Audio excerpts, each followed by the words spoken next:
Halo, assalamualaikum, selamat datang di resep Hernis. Hari ini saya membuat kue kering lebaran menggunakan setengah kilogram tepung terigu menjadi 3 jenis cookies lebaran yang rasanya enak-enak, apalagi membuatnya tanpa perlu menggunakan cetakan. Lebih praktis karena sekali masak bisa menjadi 3 macam kue kering. Yang penasaran sama resepnya? Simak videonya sampai selesai. Jangan lupa klik like, komen, dan klik subscribe dulu ya. Terima kasih. Resep dan cara membuat.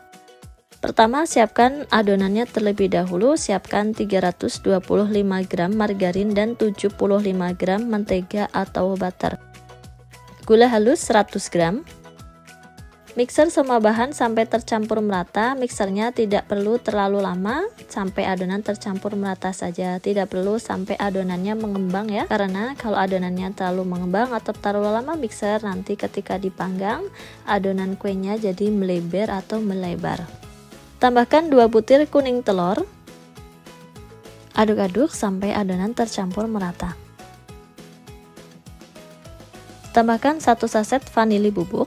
Tepung terigu protein rendah 500 gram atau setengah kilo tepung terigu. Masukkan tepung terigu sambil diayak.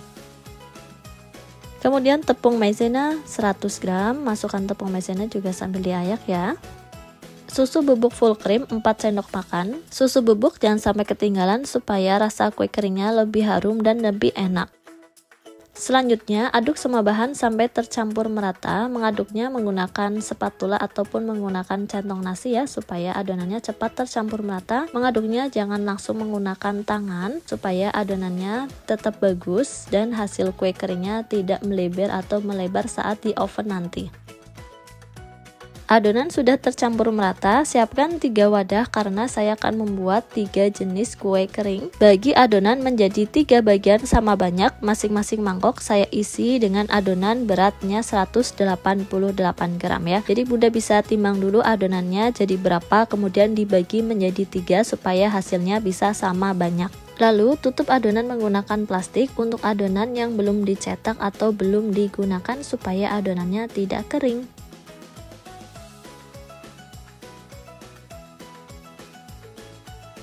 Selanjutnya siapkan 1 bagian adonan. Saya akan membuat kue putri salju terlebih dahulu. Tambahkan 50 gram kacang tanah kupas yang sudah disangrai dan sudah dihaluskan. Jika mau diganti dengan kacang mete yang dihaluskan juga bisa banget ya. Kalau nggak ada kacang mete, nggak ada kacang tanah, nggak pakai juga nggak apa-apa. Aduk-aduk semua bahan sampai tercampur merata. Setelah tercampur merata, adonan siap untuk dicetak. Siapkan loyang tidak perlu dioles apa-apa. Kemudian ambil secukupnya adonan, bulatkan adonan tersebut menjadi bentuknya bulat seperti kelereng. Untuk beratnya sesuai selera ya, saya pakai sekitar 7 graman sampai 8 graman setiap kuenya. Bulatkan semua adonan kue putri salju sampai selesai. Jangan lupa kasih jarak ya antara kue satu dengan kue lainnya supaya ketika matang tidak saling menempel. Kemudian adonan kue putri saljunya siap untuk dipanggang. Pastikan oven yang digunakan sudah dipanaskan sebelumnya ya, kurang lebihnya sekitar 10 menit. Panggang kue di suhu 130 derajat Celcius menggunakan api atas bawah selama 35 menit atau sesuaikan dengan oven masing-masing di rumah. Jika satu oven berisi 2 loyang, jangan lupa setelah 15 menit pemanggangan, loyangnya ditukar, yang di bawah ditaruh di rak atas, yang di rak atas taruh di rak bawah supaya kuenya matang merata. Setelah kue putri salju matang, keluarkan kue dari oven. Tandanya kue sudah matang yaitu bagian bawah kue sudah kecoklatan, berarti kue putri saljunya sudah matang. Kemudian pindahkan kue putri salju tersebut di atas cooling rack supaya suhu kue cepat dingin atau cepat suhu ruang. Istirahatkan kue putri salju dan sisihkan terlebih dahulu. Selanjutnya saya akan membuat kue thumbprint coklat keju. Untuk membuatnya, ambil 1 bagian adonan, buka tutup plastiknya. Adonan siap untuk digunakan. Untuk membuat kue thumbprint coklat keju tidak perlu menambahkan apa-apa ke adonannya ya bun. Lalu siapkan bahan pelengkap. Ada putih telur, saya pakai putih telur dari kuning telur yang digunakan untuk membuat adonan tadi di awal ya bun. Ada keju cheddar parut secukupnya. Loyang untuk menata adonan kue. Ambil secukupnya adonan, kurang lebihnya sekitar 7-8 gram. Bulatkan adonan tersebut.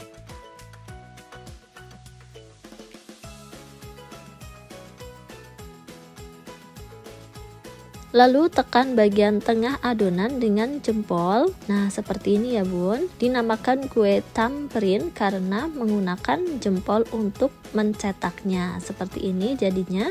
Celupkan adonan yang sudah dicetak ke dalam putih telur. Setelah adonannya basah dengan putih telur, bulirkan ke dalam parutan keju.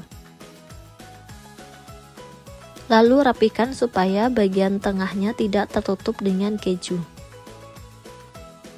Hasilnya seperti ini ya bun, kemudian tata di dalam loyang. Jangan lupa antara kue satu dengan kue lainnya diberi jarak supaya tidak saling menempel ketika matang. Lakukan hal yang sama sampai semua adonan kue tamrin keju coklatnya selesai.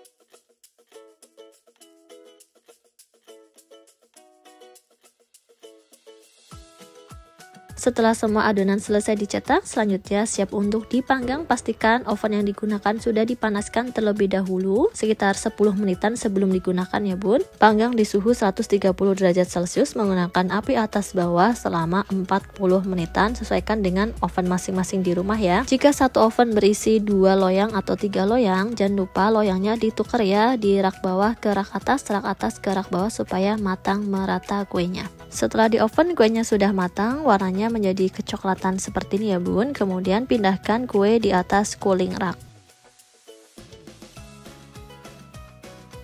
Dua adonan sudah selesai dibuat, yaitu ada kue putri salju dan kue tamrin keju coklat. Karena kue putri saljunya sudah tidak panas atau sudah suhu ruang, saya akan mengemasnya menggunakan toples ukuran 800 ml toples tabung. Siapkan kurang lebihnya 100 graman gula dingin atau gula donat di dalam mangkok. Kemudian balur kue putri salju dengan gula dingin supaya tampilan kuenya lebih cantik dan rasanya nyes di mulut ketika dimakan.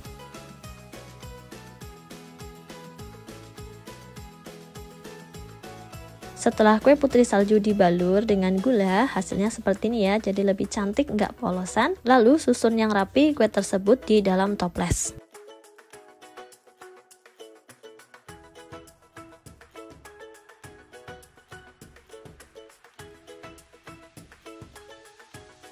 Setelah kue putri salju selesai ditata di dalam toples, tabur gula dingin secukupnya di atas kue putri salju sambil diayak ya gulanya supaya tampilan kuenya lebih cantik.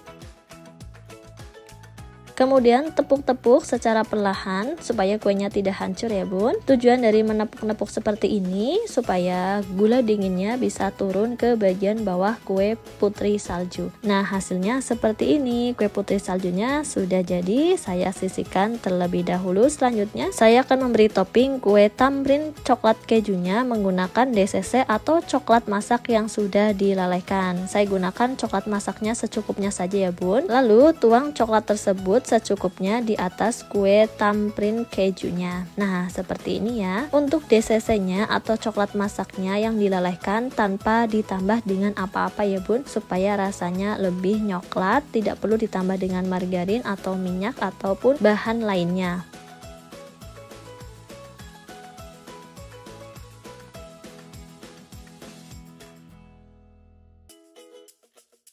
Setelah kue selesai ditopping dengan coklat, istirahatkan kue sampai coklatnya ngeset, jadi tidak perlu dipanggang lagi ya bun, cukup diistirahatkan saja sampai suhu ruang dan coklatnya ngeset atau mengeras. Selanjutnya saya akan mengolah adonan yang ketiga menjadi kastengel. Kuenya gurih dan asin, supaya kuenya nggak manis semua, jadi bikin yang gurih asin ya. Bahan yang digunakan cukup menambahkan keju parut, saya gunakan keju edam atau keju tua sebanyak 50 gram dan garam setengah sendok teh. Aduk semua bahan sampai tercampur merata. Jika tidak ada keju edam atau keju tua, bunda bisa gunakan keju cheddar biasa, tapi biar rasanya lebih enak saya sarankan sih pakainya keju edam ya, tapi sesuai dengan selera aja ya bun. Adonan kuenya sudah tercampur merata, siap untuk dicetak. Untuk mencetaknya tidak perlu pakai cetakan ya bun, cukup siapkan plastik, masukkan adonan ke dalam plastik tersebut, kemudian gilas adonannya memanjang dengan ketebalan kue sesuai dengan selera.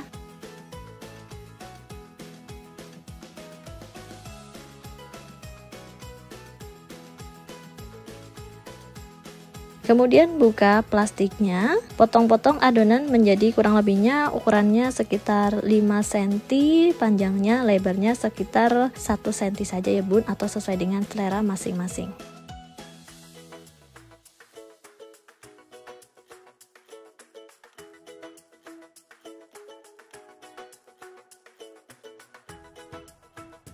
Lalu siapkan loyang. Loyang tidak perlu dioles apa-apa ya bun. Kemudian pindahkan adonan kue kastengel ke dalam loyang. Antara adonan satu dengan lainnya jangan lupa dikasih jarak supaya tidak saling menempel ketika matang.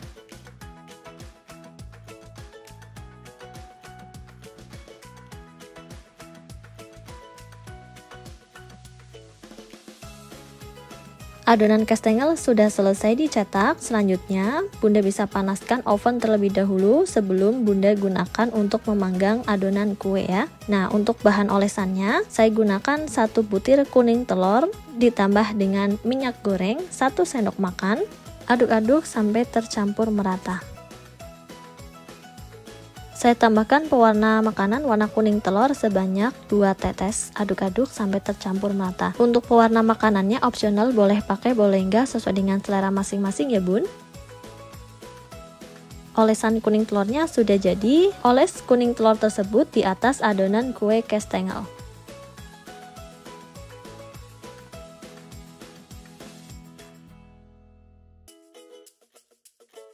Kemudian topping dengan parutan keju cheddar secukupnya.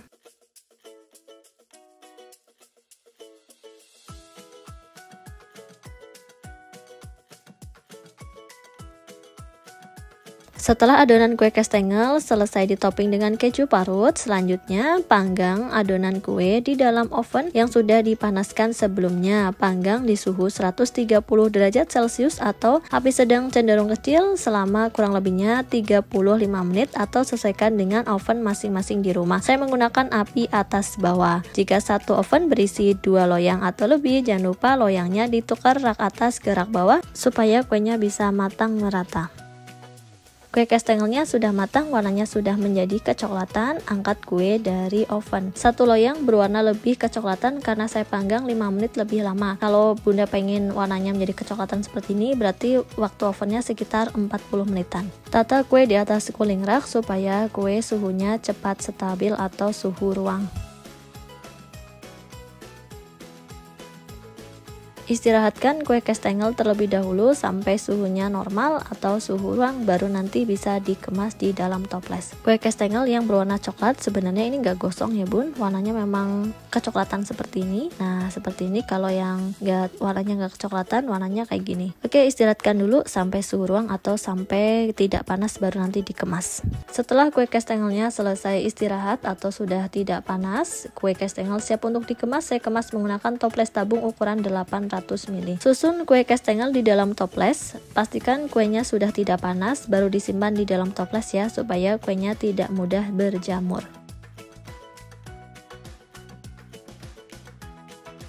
Kue kastengelnya sudah selesai dikemas di dalam toples. Pas banget satu adonan untuk satu toples ukuran 800 ml. 2 toples kue kering sudah selesai dikemas. Selanjutnya pengemasan yang terakhir, kue tambrin keju coklat. Ternyata DCC atau coklat eleh yang dituang di atas kue ngeset atau mengerasnya itu lama banget. Jadi pengemasannya paling terakhir kue tambrin keju coklatnya. Untuk pengemasan saya masih menggunakan toples tabung ukuran 800 ml. Susun kue tersebut di dalam toples sampai selesai. Untuk kue yang dibuat ini, semua pengemasan harus dikemas dalam kondisi suhu ruang atau suhu normal ya bun. Kue jangan dikemas saat kondisi hangat atau panas supaya kue awet dan tidak mudah berjamur.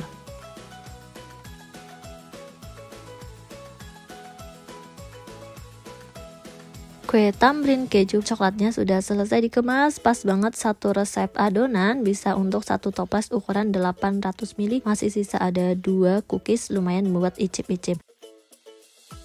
Setelah kuenya selesai dikemas di dalam toples, jadi lebih cantik dan siap disajikan untuk sajian kue lebaran. Praktis banget, setengah kilo bisa dapat 3 macam kue lebaran, ada yang manis dan ada yang asin. Yang dari tadi penasaran sama rasa kuenya seperti apa? Yuk langsung aja saya akan mencobanya. Pertama saya akan mencoba kue tambrin keju coklatnya.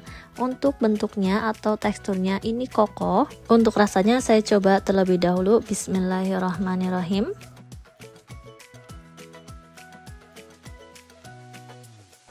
Rasanya enak, teksturnya lembut dan lumer, nggak keras sama sekali. Coklatnya dan kejunya membuat kue tamrin rasanya jadi lebih enak. Selanjutnya kue putri salju, rasanya kayak apa? Saya akan coba dulu ya.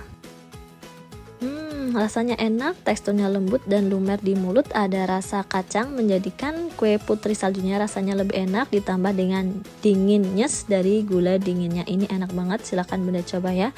Kemudian yang terakhir ada kastengel, rasanya seperti apa? Saya akan coba terlebih dahulu.